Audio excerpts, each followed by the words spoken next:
Então, pessoal, quanto tempo vai durar então essa periodização? É claro que vocês já devem ter raciocinado um pouquinho conforme as informações anteriores que eu passei, que esse período vai definir desde o do momento que vai ser a sua prova, né, a data da sua prova. Então vai ser desde o momento que você resolve treinar, se preparar, até a data da sua prova alvo, a sua prova principal. Então o que que acontece? A depender do que você pretende fazer, quanto tempo você pretende se preparar, esse período aí, né, que você vai planejar e fazer toda essa periodização, ela pode variar, tá? Ela pode variar desde 3 meses aí que a gente passa para o pessoal para fazer uma prova de short triathlon. Para quem está começando, com 3 meses já consegue terminar uma prova de short triathlon, né? Lembrando que um período mais curto você vai ter um desempenho também mais fraco, né? Se você quer otimizar desempenho, você precisa de um processo um pouco mais longo, tá? Você precisa de mais paciência para você estar otimizando seu desempenho. Mas para você inserir no esporte, com 3 meses aí de treinamento, de planejamento mínimo, você consegue já estar terminando uma prova de triatlon e já estar nesse meio aí desse esporte que cresce a cada ano, cresce muito no mundo inteiro, né? Não somente aqui no Brasil, né? A gente percebe que a cada ano que passa conhecemos novas pessoas, cada vez mais gente se inserindo nesse esporte, mas é no mundo todo, é um esporte até novo, tá? É um esporte muito novo em relação a muitos outros que a gente tem por aí, e todo ano crescendo e aumentando cada vez mais. Então esse processo ele pode ser bem volátil, tá? Então você vai traçar sua meta, pode ser a sua primeira prova, sua estreia no triatlon, você já pode ter estreado e você já quer algo um pouco mais além, então você deseja fazer um planejamento um pouco maior para você atingir metas, né? Você alçar já voos um pouco maiores, né? Você quer fazer uma prova mais longa, então você precisa de um período de preparação um pouco maior, então não é com 3 meses que você vai fazer uma prova de meio Iron, uma prova de Ironman, muito menos, né? Então você precisa de um período maior para você poder se adaptar, para depois você poder trabalhar a intensidade, né? Você tem que adaptar as distâncias, os volumes que são maiores, para depois você trabalhar a intensidade nesses volumes. Então é tudo diferente, né? Por isso que eu falei que ele vai ser volátil, vai ser de acordo com o tipo de prova que você quer fazer. Se você quer estrear de cara num Ironman, numa prova longa, uma coisa que eu não recomendo, eu recomendo começar nas provas mais curtas, tá? Você vai ter que ter paciência de fazer um processo, um planejamento, uma periodização que seja mais longa, que seja adequada para você chegar em condições para fazer uma prova desse nível.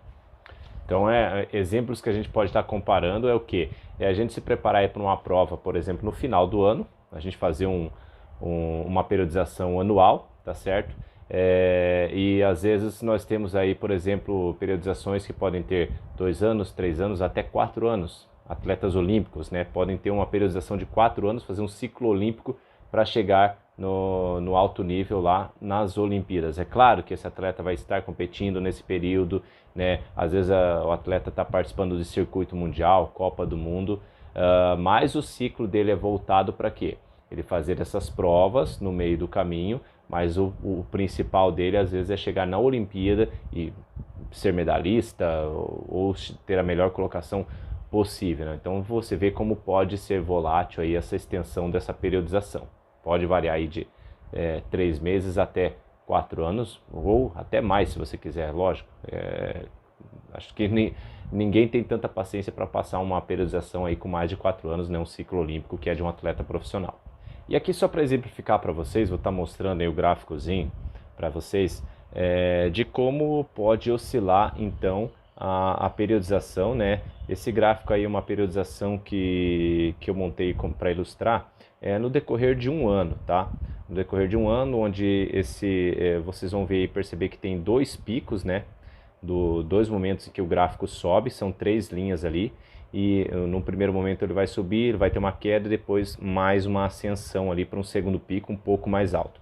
O que acontece? Esses 2 picos aí são os momentos de competição, tá? Tem uma primeira competição que não é a prova-alvo principal, tá? É uma, vamos dizer, colocar aí como uma prova B, e a prova A, que seria o objetivo principal, mais lá para o final do ano, tá? Então, só para vocês entenderem um pouquinho como que funciona a periodização, como que vai oscilar, né? Vocês vão ver que o cinza é a intensidade dos treinos. O laranja é o volume, né? A linha laranja é o volume e a linha azul é o desempenho, tá? O desempenho no decorrer do treinamento. O que que acontece? Lembrando que é só ilustração, tá? Isso não são dados tirados de nenhum desempenho de atleta. É uma ilustração para mostrar como que ela vai funcionar durante a periodização, tá? Então vocês percebam que no início ali da fase de preparação, né, você tem um volume um pouco maior, né? Vocês podem ver que a linha laranja está acima da linha cinza, que é a intensidade. Você tem um volume um pouco maior, né? E enquanto a intensidade ainda está baixa. Conforme você vai passando essa fase inicial, você vai subindo a intensidade, né? O volume você sobe um pouco mais devagar, a intensidade ela vai subir um pouco mais rápido.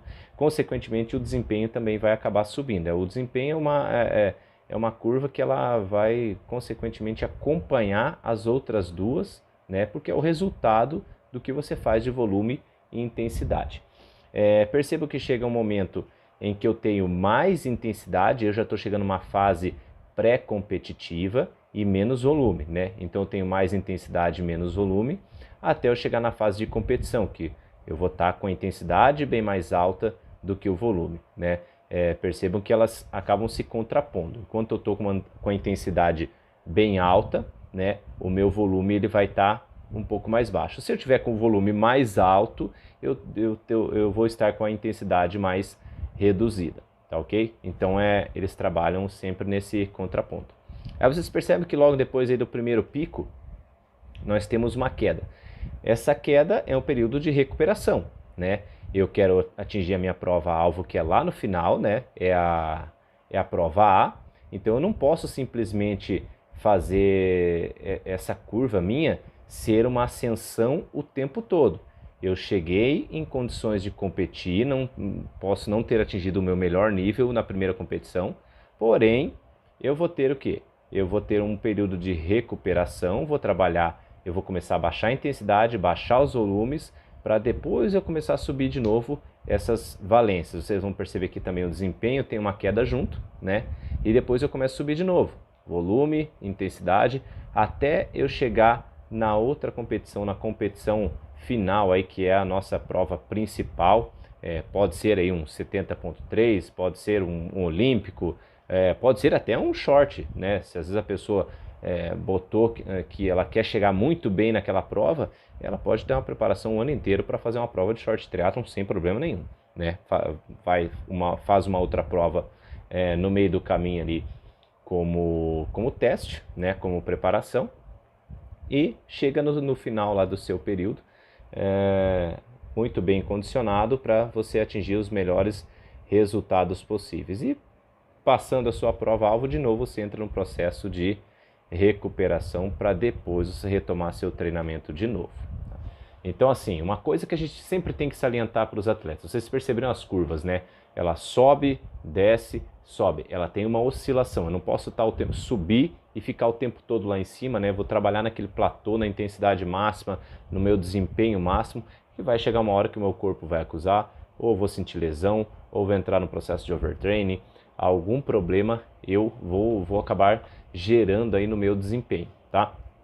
Então eu tenho que fazer esse processo aí de intensidades e volumes, né? Onde sobe e desce depois da competição, para depois você trabalhar de novo, você tem um processo de supercompensação que a gente fala, né? E isso daí treino a treino também vai estar acontecendo. Por isso que eu falo, de repente você tem um treino muito forte num dia, né? E no dia seguinte você vai ter um treino já um pouco mais leve, para você estar recuperando, e você passar por esse processo que a gente chama de supercompensação. Você subiu a curva do teu gráfico, do teu desempenho. No dia seguinte, em vez de você continuar subindo, você reduz a aceleração, né? Você vai baixar o giro, você vai baixar a intensidade, para você fazer com que o teu organismo se recupere, para lá na frente ele recuperar e estar melhor do que aquele ponto que você estava anteriormente. Tá? Esse processo de supercompensação é isso, né? E você provocou um estresse, você foi a um ponto X, né? Você precisa reduzir para daí no próximo estresse você fazer com que ele passe desse ponto X, você chegue no Y, tá? E assim, sucessivamente, você vai melhorando o seu desempenho e melhorando a sua performance.